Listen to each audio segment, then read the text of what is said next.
Di penghujung akhir tahun 2022 lalu, pemerintah mencabut kebijakan PPKM.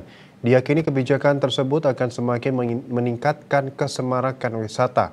Di sisi lain, patut menjadi perhatian pada potensi dan resiko bencana di berbagai destinasi di tanah air. Hal yang harus diperhatikan adalah bagaimana mengembangkan pariwisata ramah bencana.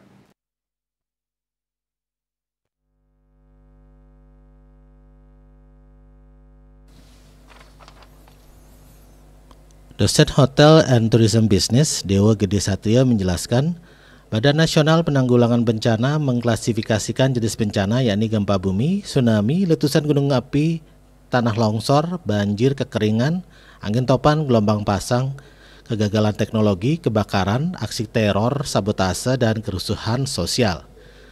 Positifnya, kesadaran akan bahaya dan penanggulangan bencana kian hari semakin bertumbuh di berbagai daerah di tanah air. Karena bencana diasumsikan selalu berulang, maka manajemen bencana berbentuk siklus.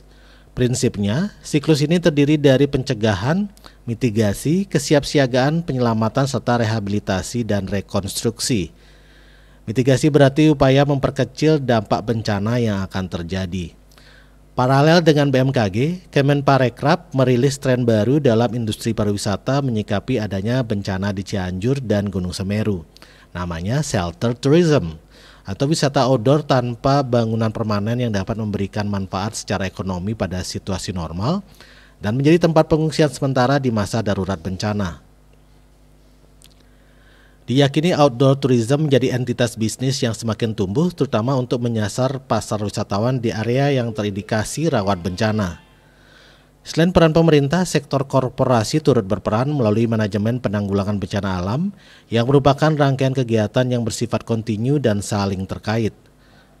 Penerapan disaster management adalah perusahaan bisa ditugaskan pada satu divisi khusus. Penerapan disaster management dalam perusahaan bisa ditugaskan pada satu divisi khusus yang bertugas mengawal praktik bisnis perusahaan agar memiliki spirit mitigasi dan mudah bergerak cepat tatkala bencana alam terjadi. Mitigasi bencana juga mensyaratkan peran aktif masyarakat. Perilaku masyarakat yang tidak mengindahkan kelestarian alam menjadi akar persoalan kebencanaan. Tindakan sepele seperti membuang sampah sembarangan hingga aspek berat pembabatan hutan menjadi bukti keterlibatan masyarakat menciptakan bencana alam. Berwisata perlu dilakukan dengan kewaspadaan dengan cara mengikuti informasi dan panduan dari pemerintah maupun otoritas terkait dan menjadi wisatawan yang bertanggung jawab ketika berwisata. Peluang bisnis akomodasi dan destinasi outdoor tourism perlu disambut oleh semakin banyak pelaku usaha untuk menghadirkan wisata yang aman dan nyaman di tengah risiko bencana di negeri ini. Bali Pos melaporkan.